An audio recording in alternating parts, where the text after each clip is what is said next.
I mean, it takes vulnerability to just put yourself out there and even want to coach in the first place. For me, like just working with people and connecting, sometimes it can be a little intimidating. So for me, just the vulnerability of putting yourself out there and, wanting to help and, inspiring others to also be vulnerable and speak up about things that they wouldn't normally speak about. And so I haven't really done it in the sense of the basketball coaching yet, but in terms of just general coaching and the people that I talk with, that helps them. Just when you're vulnerable, it helps you open up and heal those wounds that we stuff down for so long. And that's something that I did with my father, actually. I was just suppressing all of these emotions, and that led to this point where it's like You are listening to the Bridging Impact Podcast, transforming leaders on and off the court with host Coach Furtado. Without further ado, let's dive in. Hello, everyone, and welcome back to another episode of the Bridging Impact Podcast. Today, I have with me youth basketball coach, founder of Nova Fusion, and podcast host of the EMG Transformations, Dan Stowell. Welcome to the show, Hey, Dan. Justin, it's great to be here today. Thanks for having me. You got it. So let's dive right in. How we'd like to start talking, and I'd love to dive into talking about EMG transformations and experiences, growth, and mindset, everything that the podcast is about. But before let's get there, I'd like to give the listeners a little context on who you are within kind of the sports world. So how has the game of basketball or sports in general made an impact on your life beyond the game? I love that. And we touched on it on our episode together, but it's good to dive deeper and be on the other side of things here. For me, basketball has always been a huge component of my life ever since I was anywhere from like 5 to 7 years old, just playing out in the street with my friend and really just developed a love for the game. But for me, it came really critical in my life because my father was an alcoholic parent, and things got pretty bad in the house to the point where me and my mom had to move out, stay with other family members. There was times where he was in rehab, so we're coming back, and just a ton of uncertainty that really plagued my entire childhood from honestly as long as I can remember to my senior year of high school, where I finally moved out of the house with my mom. So for me, basketball was always that outlet for me. I think we can go in two directions when life strikes with adversity and we hit hard times like that. We can either go follow in that direction and, it's like, oh, well, my dad's the alcoholic. Like that's just what I am too. And you just start making those same decisions. But for me, I always saw the impact that he made not only on himself, but on me, my mother, all the relationships that he had and his entire life, like his career as well. So that's something that I didn't want to repeat in my life. And for me, basketball and, connecting with these guys, and those became my true friendships down the line. And as I continued to grow in high school and middle school and stuff like that, as you know, I was diagnosed with Crohn's disease, and in my senior year of high school, didn't really make it. Actually, it was just weeks before when I got diagnosed, I became homebound for that entire year. And during those surgery processes, when I was self-isolating and really just like gone from the world at that point, the only people that were in my life were those basketball brothers. So it really made a big impact on me. And, those connections are still lasting today, over a decade later. So basketball has always been a big part of my life. And now I'm really excited to start coaching with this new chapter and start giving back. And I appreciate you for sharing. And there's a lot of powerful messaging that we can unpack there. And so where I want to begin with your story is talking about kind of the connections, right? Talking about being diagnosed with Crohn's disease, the connection to basketball when you were going through challenging times with your mom due to your father. So talking about how the people in basketball, whether it's coaches, teammates, are there any stories that you remember that you can share that, right, you tangibly like look back on and I'm like, that moment, that experience, that period of life, like that person really made an impact on me? Yeah, I would say early on, and actually with the organization that I'm working with now and coaching with.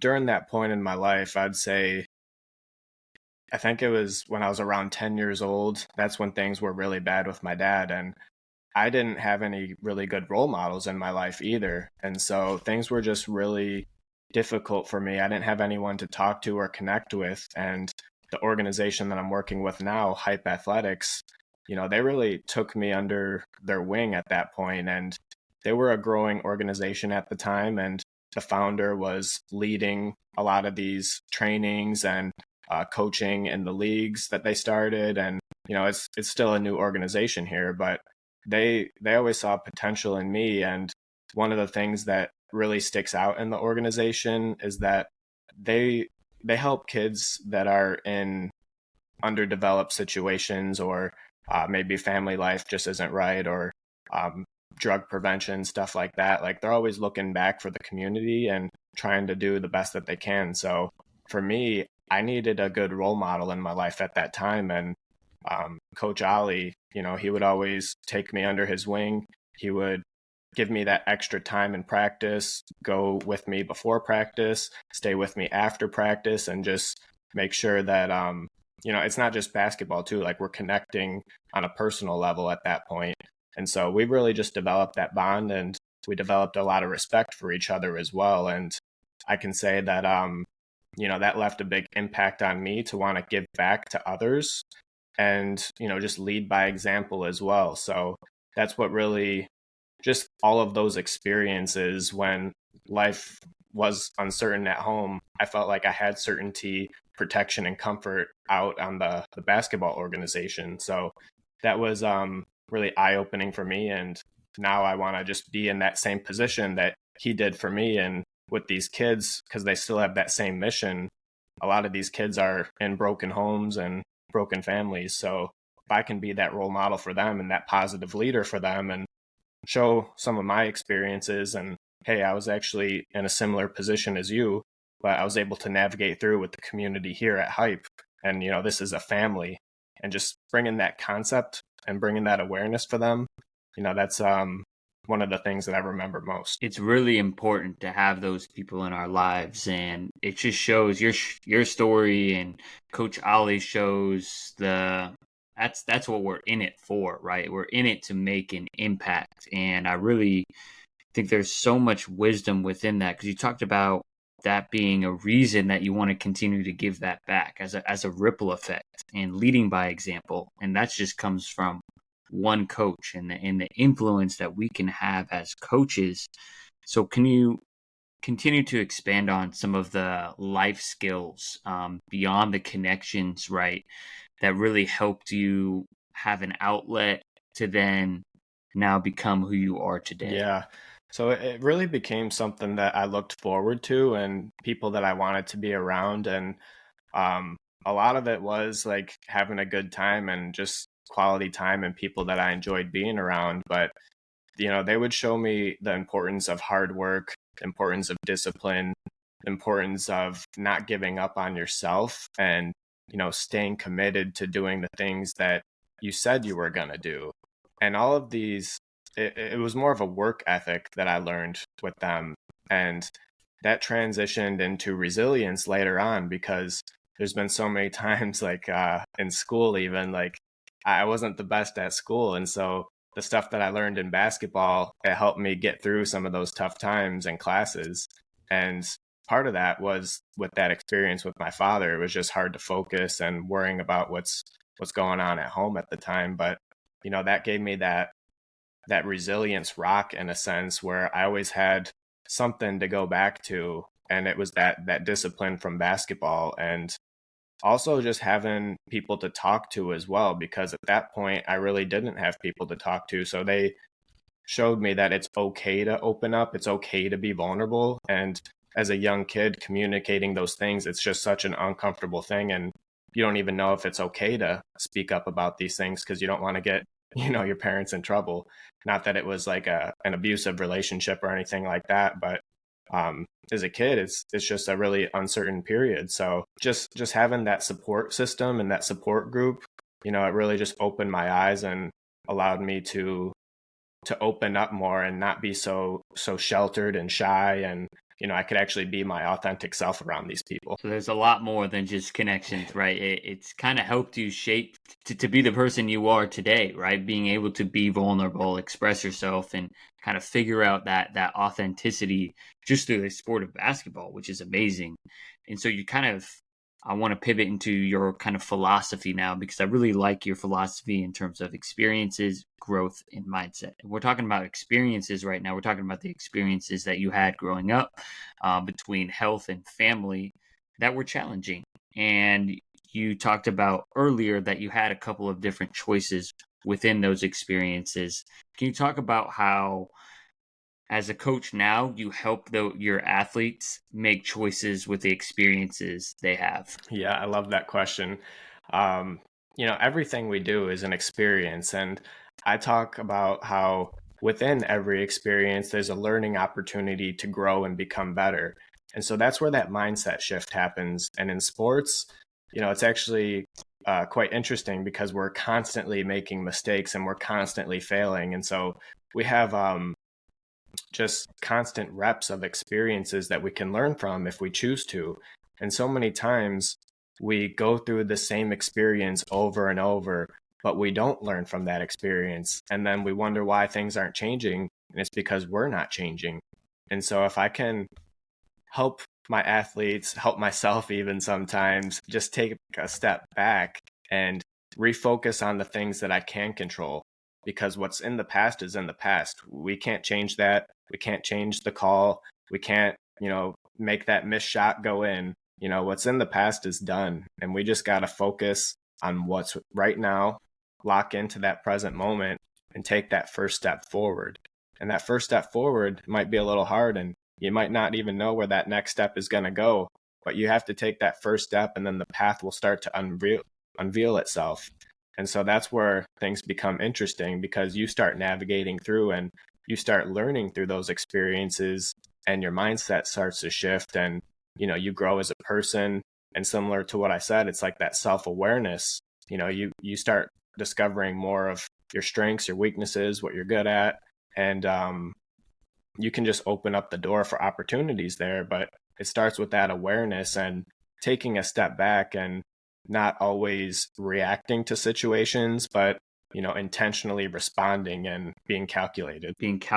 So I think that's really important, because you talked about choose, right? We have this opportunity to choose how we view an experience. And I think that's a very, very powerful way of framing it, because I feel like a lot of times we just accept. And so can you kind of continue to expand on the difference between accepting an experience and choosing to then utilize your mindset, right? Like you talked about the present moment.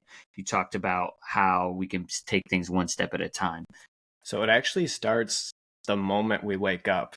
And this is actually an idea that I learned in high school. I think I was in 10th or 11th grade, and it was this life skills class that I was just taking because, it's an elective, and I thought it'd be an easy A and, just have fun with some friends. But my teacher, she was older, and she actually had cancer. And, she just brought this deeper joy of life, because she was on that way down with her life. And she was just, like the sunshine to the whole entire school. Like everyone loved Miss Clark. And one of the things that really resonated with me is that when you wake up, you can choose to have a good or bad day. And to that point in my life, I was always just reacting and going with what happened to me throughout the day, and then that would determine if my day was good or bad. So that started to filter throughout the years, or just not filter, but just continue to grow on me throughout the years. And I really made it a point that with my illness and everything that I've gone through, I've gotten this sense of perspective and urgency on life at large, knowing that any day can change like that, and your entire life can just flip upside down. So I truly know that stuff like that can happen. And when you think about choosing how you want to live your day and not waiting for events to happen, it's like, why wouldn't you choose to have an amazing day every single day? And that comes with that choice. It's not to say that life is going to throw you curveballs and things are going to happen, but it's how you respond to those things. Are you going to stay in the negativity, or are you going to be like, okay, sit with it for a second? This happened, but am I going to let this impede my entire day? Can I learn something from this? It's all about the questions that you ask yourself, because I was asking the questions like, why me? Why did this happen? And then that just snowballs that negativity. So just being a little bit more aware and intentional, and just knowing that you do have that choice. I think that's the biggest thing, because then you can start working with that. Right. Right. And I feel like it's sometimes, especially when you're just starting on the journey, it can feel right like that tunnel or whatever you're trying to work for is so far away. And then you bring up very important points like one step at a time. Choose what you can control. You're gonna fail. How can you learn from that experience of failure, right? So for me, I think one of the biggest things that I've been working on, and I'm continuing to work on, I have not mastered it yet, but I feel like I've made some progress, is what's important now. So we had that conversation with Tammy 2 weeks ago. So it's the acronym WIN. And for me, like, I love what I get to do. I love, building BTG basketball. I love the Bridging Impact podcast. And I love, kind of that work experience. It's just something that gets me going. And at the same time, one of the things I struggle with is in my personal life, how do I, separate it, right? When I have thoughts about work, how do I just let them come and go, right? And actually be present and enjoy living life. And whether it's going out with my fiance or hanging out with my friends, how can I be in that present moment? That's still something I'm still working on, but I've improved over time. I've learned how to, I'm not someone that meditates. I'm someone I have to go on a walk, but I do the same thing where I'm like listening. I'm just like trying to let my thoughts come and go. I'm recentering, like the same thing that meditation does. And I journal, right? I do things that work for me. And that's taken me like 5 or 6 years just to learn, right? So can you talk about how your journey, right, all those experiences is now leading you to being a podcaster, being a creator and a coach, and wanting to continue to grow? Yeah, that's so good. And we're so similar too, because I try to meditate, but I'm like you, like I gotta just go out and Yeah, walk. And for me, it's just right. focusing on my breath and tuning into all of those sounds and the nature, and just feeling like I'm one with everything. I feel like that's really important just for my mental and emotional health, honestly, just taking time to do that, and separating myself from, the clutter of life. But yeah, in terms of how all these experiences are shaping what I'm doing now and just this path now, um, I actually started a blog in 2019, just documenting this health journey that I was on, because I didn't really have the words to put all of it together yet, and uh, I knew that it was something that I needed to put out there, because when I was in the hospital, I was at the children's ward at the time, and I saw kids that were in similar situations than me, and even in worse ones, and they didn't really have the voice to speak up about that. And I lead with a deep sense of empathy, and just those moments in those hospitals, those experiences really made an impact on me. So I felt like I had to speak up and be vocal, and just share what's going on and bring awareness to these types of illnesses at the same time, because only 1% of the population have Crohn's and IBD. So it's it's something we don't like to talk about either. It's a dirty illness. So um turning the pain into purpose, that was really the main focus for me. And that's why I decided to share some of the most vulnerable moments in my life in that blog. And it was originally for helping people in similar situations, but the more I started sharing, the more I realized how we all are battling adversity, and there's always some type of battle going on behind closed doors in all of our lives. And if I can show how I overcame this extreme circumstance, that puts your adversity into perspective, and that gives you the power to feel that, hey, if he overcame this, I can overcome what I'm going through. And the more I started sharing, the more and more I started hearing more of those stories, and how I'm impacting others by sharing my story. And that's where I was like, okay, like it was just a personal blog at the time, but I gotta expand. I gotta turn this into more of a community that's beyond myself, because I was just sharing personal stories at the time, but we all have a story. And, that's what I was connecting with others. And that's like a gift of mine now, because I'm so vulnerable. I can instantly connect on such a deep level with others because they feel open and vulnerable that they can share with me now. And so that's where EMG Transformations, the podcast, came into play, and sharing other stories of resilience and adversity. And, what was that mindset? What did you learn from that? And how did that lead to your growth? So it really just, like, it just came to me. It's something that I was just thrown into, and now it feels like a life calling. But, I wouldn't want it any other way. I view it as something that I was blessed with, because a lot of people, it's these types of situations are hard to get through, and I was able to get through it. And now it's like I have this voice so I can help impact others. And I wouldn't have the voice if I didn't go through all those experiences. Right. Right. Being grateful for the opportunities to overcome those experiences and then having your paint to purpose, like you talked about, in terms of being able to share that message and connect and inspire people. And you talked about a vulnerability, and I want to kind of bring it into kind of a coaching lens and perspective. Can you talk about how vulnerability has actually helped you connect and make a bigger impact on your athletes? Yeah. I mean, it takes vulnerability to just put yourself out there and even want to coach in the first place. For me, like, just working with people and connecting, sometimes it can be a little intimidating. So for me, just the vulnerability of putting yourself out there and, wanting to help, and, inspiring others to also be vulnerable and speak up about things that they wouldn't normally speak about. I haven't really done it in the sense of the basketball coaching yet, but in terms of just general coaching and the people that I talk with, that helps them.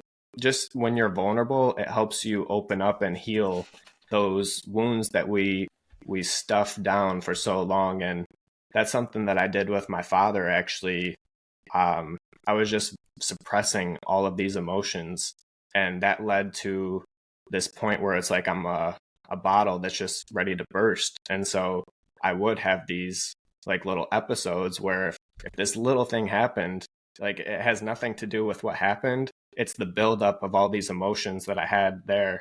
And so that's what caused me to react in a way that, I would not have wanted to react. And so if we can just be vulnerable to address these things that we're feeling, that these thoughts that continue to come up and we don't want to deal with them, just try journaling, like you said. That's been one of the biggest game changers in my life, and I've been doing it since 2018. So if we a lot of times, like, being vulnerable, we think we have to talk to someone. We can be vulnerable with ourselves in a journal, and that can have such a great impact as well. I love where this conversation is going, talking about, the healing of wounds and what you were suppressing in terms of your experiences, because now as I'm kind of thinking about and hearing you talk for this episode, I feel like it can be really impactful for the coaches that are listening, because the athletes we work with, or the people we work with, whether that's in our personal or professional lives, they are impacted by our how we show up, right? Our energy. And so I feel like a lot of what you're talking about helps shape how we show up, helps shape how we own ourselves in within the environment that we're in. So can you talk about how a lot of this work has given you more confidence, just to be yourself, which then, helps create a more authentic space, whether it's the podcast you're hosting or the kids you're coaching in basketball? Yeah, this is building off really well. You nailed it on the head there, because it totally does impact the way that we show up as coaches. And then the way that we show up, we're making that positive or negative impact based off of our mood and the energy that we're delivering on a weekly basis to these kids. And they're going to start absorbing that, good or bad. So that's really on us to be intentional with how we show up, even if we're having a bad day. And, we're bringing this baggage to practice. Like, we gotta, before we start practice, even if you're just sitting in the car, like, you gotta take a moment for yourself to unpack that, so then you can go in with the right headspace and coach your team to the highest level that you can. So that's what I'm thinking about that. Sorry, I like missed your question now because I'm like just thinking about this and building off of it. Yeah, no, keep going with that, because I think there's a lot there, because I think sometimes as coaches we can forget how much our presence really impacts kids. Like, they are watching everything, right? If you're at a tournament and you do tournaments as a club coach, how are you spending time in between games, right? Even if they're not remotely watching you, they kind of notice your habits. So like, it is so crucial to be a role model in everything you do when you're around kids, and then obviously on the internet now as well, because they're definitely watching you and what you're doing on social media. Yeah, no, they got their TikToks and everything. Like, they're always out there Yeah. dancing Oh and yeah. doing stuff. But yeah, we I know. have to lead by example, and we have to be that role model, like you said. And they're gonna pick up on the energy and just the way that we communicate, even as well. So we gotta set up that culture, and that's something that I think is extremely important, from a business and team sense as well. Like, what are your core values? What's your mission? What's your vision? Like, what are you striving to do here? And getting everybody on the same page with that. And it's going to be different with how you do that. Everyone's going to resonate with different parts of the culture and the vision with what you want to do. So then it's bridging their personal goals with the organization's goals, and it's finding, how can you do that, having those one-on-one conversations, and really just bridging that awareness there that we're all moving forward in the same direction, and it's mutually beneficial as well. I like that, you're using the word bridging. It's bridging impact, so I love it. Exactly, bridging able to their personal why with the team why, and being able to connect. And so before we kind of dive into that potentially, I'd love for you kind of brought up the way we show up is also the way we communicate. And I know that's something that we touched on before we hopped on recording today, talking about how important communication is. So can you share some communication tips and techniques that you have been learning recently that you find that has helped you become a more effective and efficient communicator with your athletes? Yeah, it's still a work in progress over here, but I'm figuring it out a little bit. And really, for me, I'm working with sixth grade girls, basketball coaching for anyone listening. So for me, it's a little bit of meeting them at their level. And for me, like, I don't really have kids that age in my life, and historically I haven't. So it's been an adjustment of just figuring out like how to even communicate and get on that type of level. Um, but for me, I found that it's like, what are they excited about? And then leaning more into that. And that's going to just spark conversations and pull it in different directions. And then before you know it, you're just having a fun conversation and you're really connecting with that athlete on a deeper level. And then maybe the next practice, you bring up a keyword or something that you said from that previous conversation. And it's like, it just continues that connection. It's like, oh, well, coach remembered that I like Batman, or coach remembered that I like Taylor Swift, or, so-and-so is my favorite player. Like, I love Caitlin Clark. So if you can just remember these little things about your players, that's going to establish that connection. And then another thing that I've just found to be helpful is establishing competition as well. And that's really been, it's less of the communication piece, but just more setting up that environment that helps them be their best. And they're feeding off of each other at that point, and they're communicating with each other. And that's just something that I've found that helps them do that communication on their own, rather than us trying to constantly stimulate it ourselves. It's like, okay, how can we set up the environment that they communicate, they learn on their own, and they grow and evolve together? No, that makes a ton of sense. So, kind of talking about before, I want to go back to your first point, and like, what do they get excited about? Especially because I think for those that are listening that maybe you're coaching middle school, but even for myself who coaches high school athletes, I think it's imperative for us to know what is important to them outside of basketball or said sport if you're a different sport coach. Just because that is like, you're coaching a human being. You're not coaching a robot basketball player. And so that's been one of the biggest things for me, especially this year, is like, maybe I'll spend 5-10 minutes of practice or my training getting to know athlete, right? So I'll use an example. Yesterday, I have an athlete who I've been working with for over a year, and he's a sixth grader now. So that's a big transition, right? And you have sixth grade girls, so you just have some of them are going into and they're starting their middle school journey. So I was just like checking in. I'm like, hey man, how was middle school? Because I knew middle school had started last week. And he's just like, good. Like I met some new basketball friends, and they're pretty good actually. And I was like, okay, so what's the most challenging part of it? It's like, well, none of my friends from my elementary school are in my classes, right? So just it didn't seem like there was too much going on, right? But just making sure that we check in with them, even if it's a couple minutes before practice, because we're coaching those humans. Those are the relationships that we're building, and that's what leads to great communication within competition. Yeah. Yeah. And it's like, what are they here for as well? Like, I know we actually got connected through Tammy, and she speaks on that very well.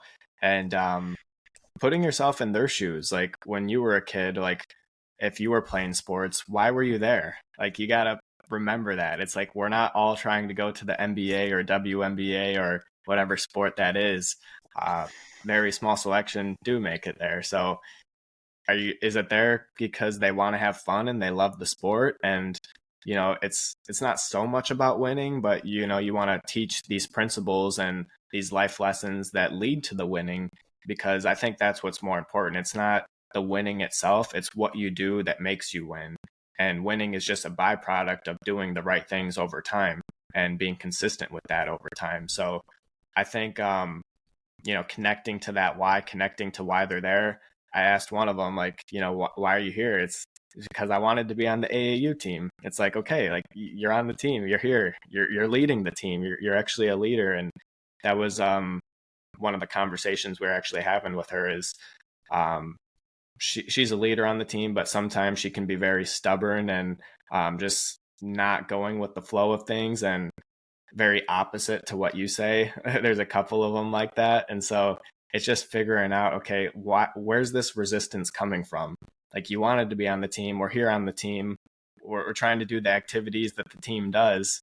Like, where's the pushback here? Like, what do you want to do? And meeting them halfway. It's like, we can't always do what they want to do, but we may have plans as well, and we can adapt those plans and meet them halfway. And so I think that's what's gonna also gain respect with the kids as well, is that they know that you care about them, you have their best interest, and you want to make it a fun and exciting practice. You're not just trying to drill them and have them become NBA players. Like, let's make it fun and exciting here. I feel like there's two very important points you brought up in that. Giving them an experience that goes beyond the game, right? Something fun. They're going to love physical activity. They're going to love being a part of a team, right? Whether it's team sports or a group project, and engagement, right? And I feel like that this is where there's the biggest graft between or there's the biggest divide, right? I can only really speak between the basketball trainer world, between traditional coaching and where this generation and more effective coaching. It has to be engaging. Like just what you're talking about. Now, we cannot give them candy and let them play 5-on-5 without any rules, any instruction, any coaching. That would be a disservice. That's what recreation basketball is for, and playground and recess. But they also don't want to just run lines and do layup lines. They don't. Right. So we have to find different ways to be in the middle, and that's a podcast for another day. I'm starting to talk a lot more about that. I know we've had this conversation offline as well, but I think it's really important that you bring up that. Let's just give them a fun experience when they're in sixth grade. Who cares if they end up playing? I mean, not who cares, but if they end up playing varsity basketball, that's awesome. That's cherry on top. That's great. But this year, this experience, that's what's most important right now. Yeah, and that's the thing. It's like we can give them the tools, we can help set them up for that direction, but it's ultimately their lives. Like, and that's something I see parents doing a lot as well, is trying to live their life through their kid and kind of rewrite some of the things that they wish they would have done. And we're all different people. We all have unique experiences and places and dreams that we want to do. And basketball just might be a fun activity, and your dream when you get to high school might change and you might do something else. But if we can give you the best sixth grade experience while you're here at that time, that's what we're here to do. And we would love to continue coaching with you further, but if you make that decision to move on and do different things, we're also here to support you on that end as well. So at least that's what I'm thinking as a coach, and I want to help people from the human perspective as well. And I think that's that's the most important thing, is translating those life lessons for them to be successful off the court as well. Yes, translating those life lessons. Yes, yes, yes. So it's just, there's no other way. That's what the purpose of youth sports is, right? That is 100% what it is. So as we kind of enter the last couple of minutes of our podcast, before I have you kind of share where people can find you, I really want you to kind of give you an opportunity to talk about some things you've been thinking about in terms of mental performance, because I know that's where you want to go, and that's your vision. So when it comes to mental performance, what are some things you've been kind of thinking about and seeing with your athletes that you feel like could really help those athletes specifically? Because I'm sure for the coaches and parents that are listening, it will also affect their athletes as well. Yeah. So one of the things that I'm working with the athlete in particular is a lot of times when she shoots the ball, like she's still new to basketball, but there's clearly potential there. It's always like a surprised reaction when it goes in, and like she's never expecting to do good things on the court. So reshaping that perspective to know that, hey, like you're great, like that positive reinforcement. I think it's really important because a lot of times kids are they're attaching their self-worth to their outcomes, and that's something that adults we continue to do. And if we can break that cycle early on, they're going to start being more confident, and when they're more confident, they're going to start performing on a much higher level. So that's something that I've noticed. And even when they're tired, like when you're doing laps or when you're at the end of practice and you're waiting for the scrimmage, but you don't even really want to scrimmage anymore because you just want to go back home and eat and go shower and stuff. That's where that self-talk comes into play. And I'm working on ways to just get more of a process on that and how I can implement that a little bit better, because that's something that I just naturally found. I just started doing that as a kid. Like when we're doing suicides and sprints and we're in that conditioning part of the preseason, I just look down, I find my line, and I just take it chunk by chunk. So that's something that I like to do. Or even if it's like a minute thing, like, okay, 20 minutes, we got 60 minutes left to practice, focus on the next 20 minutes. Okay, I'm present during this 20 minutes. We're a third of the way there. Okay, let's do the next 20 minutes. Okay, the next 20 minutes. And before you know it, you've completed the job, and, job well done. But when you look at that whole 60 minutes or that whole goal at once, that's where things can get a little dicey. So taking a moment to step back and break things part by part and alleviating some of that overwhelm, I think, especially with the youth, that's something that, would do them wonders when they can actually think clearly about certain things, not have that hesitation, and then they can just go all in. That's where things, we've noticed, we've played some bigger girls, and, they go out there and they're playing afraid. And the performance, it's clearly we're not leveling up to the level that we could be. So switching that mindset to go from the start and switching that self-talk, that's something that I'm really working on implementing with my athletes a lot more. I love that. I think there's a couple of things real quick in terms of, so it's talking about step by step is, I feel like, really, really important. I think one thing when I was running during COVID, I would be like, just one pull at a time. Like I did not like running, but like just like the next pull, right? Okay, then get to the next pull. So then that's just easy way to break it out. And I know that helped me run a little bit further versus 2 miles. No way I'm getting there, right? Or whatever the end goal is. So I really like that idea. And the last question I want to ask you is, you bring up a really important point that I see 100% with my athletes, is talking about athletes attaching their self-worth to outcomes, and just wrapping their entire identity into, I'm a basketball player, I'm a softball player, I'm a volleyball player, whatever it is. And then when they fail, right, I am a failure. That's kind of, to put it in a nutshell, what happens. What do you do as a coach to help create a space where where you give them that, hey, I still believe in you no matter what the outcome is? Yeah, so I try to pick apart, whatever that experience is that's going on. So if trying to think of an example here, like if you were to like lose the game and it was a close game or something like that, what were the reasons why? It's not that you just lost the game. And, that's something that we can sit on for a minute and we can feel that, but then go back and refocus on the things that were within our control. I really like the stoicism exercise of creating a T chart, and half of the list is things that you can control. The other half of the list is things you can't control. So if we were to do that, we would have a list of like the ref, the time management, the missed shots, the other players. There's so many things that we can't control. But if we were to control maybe our patience on the inbounding or reversing the ball one more time or just doing these little things, those are the things that would lead up to the win. So then it's just reverse engineering. Like, okay, there's certain things that were within our control that we didn't necessarily do. We've practiced it. We know we can do it, but this one time we didn't do it. And just because we didn't execute that one time doesn't mean that we're a failure. We just didn't complete the job that one time. So if we were to go at it a next time, and that's where experiences plus mindset equals growth comes into play, we have so many experiences and we're going to get another shot eventually. And so when we do get that next shot, we want to make sure that we shift our mindset and we're aware that, hey, like, remember what happened last time? Okay, let's do this time and let's get a new result. And so that's where I see just that whole philosophy and how it goes with sports, it goes with life, it goes with basically anything, and it's really applicable. So that would be my final nugget, I guess I could say. That's a great final nugget, because you're just talking about reflection. What can you control and what can't you control? And just building out a reflection process for that, for athletes, for yourself as a coach.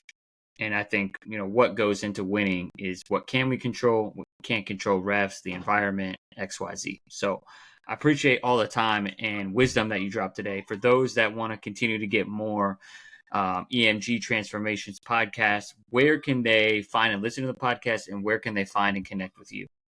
Yeah, I'm at Instagram mostly at Nova Fusion Co at the end.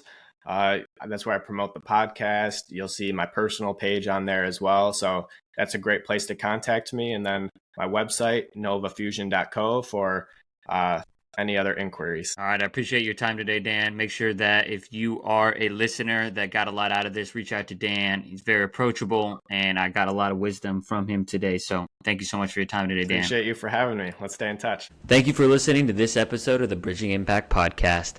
We'd love it if you would like, subscribe, leave a comment and a review on whatever platform you're on. It's the best way to help us grow. We appreciate you for doing that. We'll shout you out on social media. I'd also love if you connected with me on social media. Let me know your thoughts. And this is why I do it. I want to share knowledge and wisdom from experienced leaders to people like yourself and myself, so we can have this dialogue and move forward, make an impact on the world. So stay tuned, stay subscribed. Cheers.